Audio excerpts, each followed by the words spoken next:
tarde, galera. Estamos aqui em mais um Fractal Revisa. Meu nome é o Zé Elton e nós vamos trabalhar com vocês hoje a respeito de polímeros.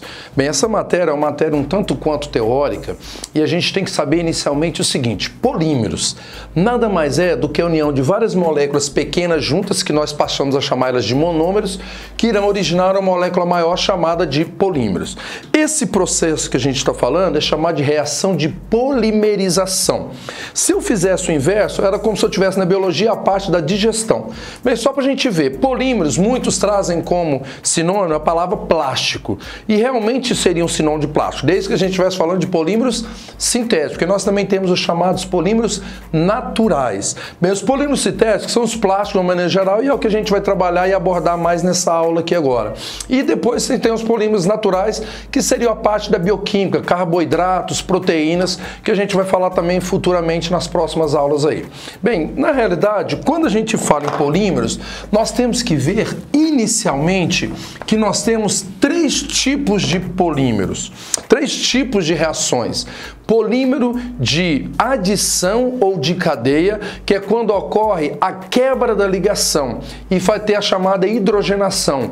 Basicamente é o que mais aparece para vocês, o que mais vai aparecer seria reações de adição. E a reação de adição a gente tem os polímeros de adição. Bem, polímeros de adição são aqueles formados por monômeros iguais, que é o que a gente mais vai trabalhar nessa videoaula. Bem, os polímeros de copolímeros são aqueles formados por monômeros diferentes que irá dar um polímero. E os polímeros de condensação são aqueles formados por monômeros diferentes que, além de dar um polímero, vai te liberar uma outra substância com massa molecular baixa, água, CO2, C, qualquer uma dessas. Normalmente é a água que vai ser liberada. Bem, quando se fala nos polímeros, o principal polímero, nós vamos trabalhar nessa videoaula os principais polímeros aí. Dentro deles nós temos o que nós chamamos de polietileno,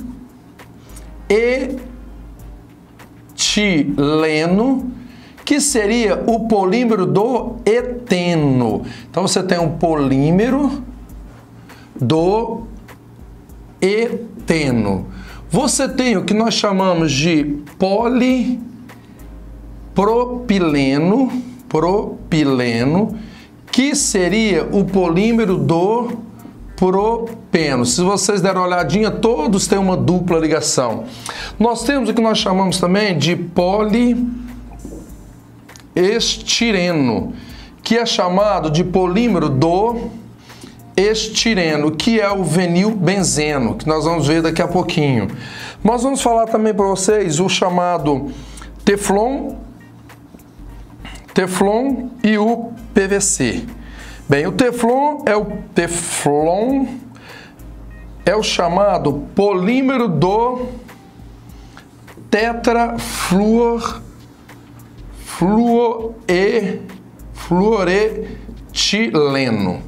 E o PVC é o polímero do cloreto de vinila. Bem, esses nós vamos dar bastante ênfase, porque na realidade esse aqui é o que já vai ser cobrado mais nessas questões que vocês irão encontrar pela frente aí. Bem, o polietileno, o próprio nome está falando et, significa que você tem dois carbonos. Então é como se você tivesse isso aqui, ó. Você tem H2C, olha aqui, nesse esquema.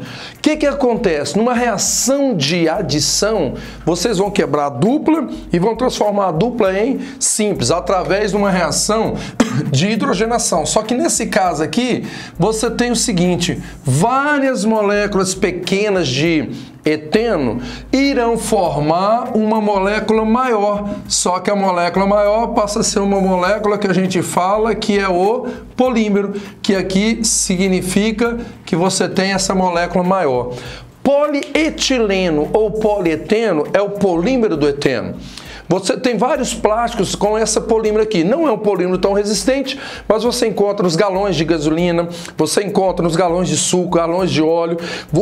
Isso se for de cadeias o quê? Cadeias normais. Se a cadeia for ramificada, vocês irão encontrar ele naqueles sacos que empacotam verduras e frutas no supermercado. Mais elástico, porém com menos resistência. Mas dependendo de como ocorre a quebra, se for entrar só nas laterais, polímeros de origem saturada, que seria somente simples ligações, mas com cadeias que apresentam carbonos primários e ou secundários.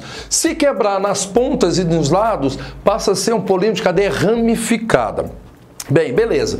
O polipropileno, que é o polímero do propeno, prop significa que tem quantos carbonos?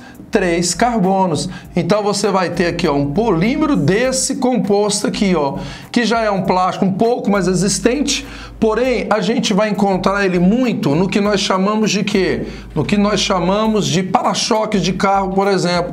Por isso que de vez em quando ocorre algum acidente básico, simples, amassou um para-choque, você aquece uma água, ou senão você pega um secador de cabelo e coloca lá no quente e você vem moldando ele novamente. Você encontra ele em alguns produtos hospitalares. Esse aqui é o polímero do propeno, quebra nas extremidades e vai entrando compostos maiores.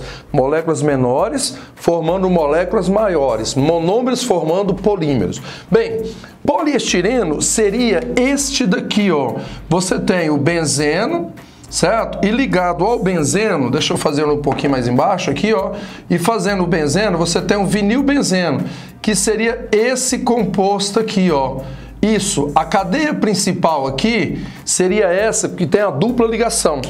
Esse composto ele é muito famoso porque se você expandir ele e você aquecer, você vai ter o que nós chamamos tão famosos isopor, que é um isolante térmico, acústico e um isolante elétrico. Bem, essa questão, ela caiu na UFA até ultimamente agora, ela caiu a respeito do CT do Flamengo, que ocorreu aquele acidente do CT do Flamengo, poderia trabalhar a parte que a gente fala daquela boate Kisses que queimou, o pessoal infelizmente faleceu lá, tudo devido a esses dois polímeros, ó, o poliestireno e ao PVC.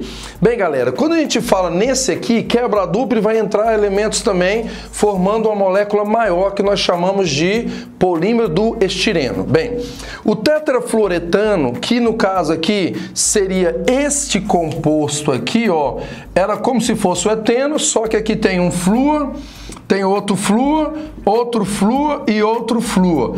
Esse aqui, vários desses aqui, irão denominar o polímero de quem? Do tetrafluoretileno, que aí passa a ser esse teflon. Ele é muito utilizado em panelas antiaderentes, aquelas air fry, e também na fita de veda rosca. São duas substâncias que têm o mesmo procedimento, porém com características totalmente diferentes. E para a gente fechar, essa parte do PVC, que é o cloreto de vinila, ele é muito utilizado, por exemplo, naquelas propagandas da Tigre, da Manco, tubos de conexão PVC. Qual foi o problema maior que a gente viu na boate Kisses e no CT do Flamengo? Bem, como eles queriam isolamento tanto térmico quanto acústico, o que foi feito? Eles colocaram aqueles isopores de ponta a ponta nos containers e depois fecharam com quem? Com PVC. Como infelizmente ocorreu aquele acidente lá, pegou fogo no ar-condicionado, o fogo se alastrou rapidamente devido a esses dois aqui serem fácil e inflamável, que consequentemente o fogo se alastra rapidamente. Bem, galera, quando a gente trabalha muito esses polímeros, a gente tem que pôr em mente o seguinte: todos os polímeros são aqueles compostos formados por moléculas menores que nós denominamos de monômeros, formando moléculas maiores denominadas de polímeros. Lembrando dos três tipos que nós temos: polímeros de adição, formados pelo mesmo tipo de monômero, que são esses todos que nós falamos aqui. Inclusive, basta você olhar que todos têm uma dupla ligação, que devem ser quebradas para ocorrer a adição do outro monômero e aí, consequentemente, você ter a molécula maior. Bem, copolímeros formados por monômeros diferentes, que vai dar um polímero, e o polímero de condensação, que é formado por monômeros diferentes, que vai te dar outro tipo de polímero, porém com outra substância sendo liberada, que pode ser a água normalmente. Bem, e para a gente fechar, a gente vai falar rapidamente dos polímeros naturais, que seria, por exemplo, a junção de vários aminoácidos juntos, que são moléculas pequenas, formadas por amina e ácido carboxílico, que vai formar uma molécula maior denominada de proteínas, através da parte ácida de um aminoácido que vai juntar com a parte básica do outro aminoácido, através das denominadas ligações de hidrogênio, e formar a tão famosa ligação peptídica, que na química se chama ligação amídica. Bem, garantindo a neutralidade da proteína. Poderíamos falar também dos carboidratos. A junção de monossacarídeos vai formar disacarídeos, que vai formar polissacarídeos, que seriam os polímeros dos monossacarídeos. Que na química a gente pega a reação de polimerização, pegando os monossacarídeos para formar os polissacarídeos, e na biologia trabalha a digestão, quebrando as moléculas maiores em moléculas menores. Galera, foi muito bom e espero ter contribuído um pouquinho com vocês nessa aula de polímeros. Valeu!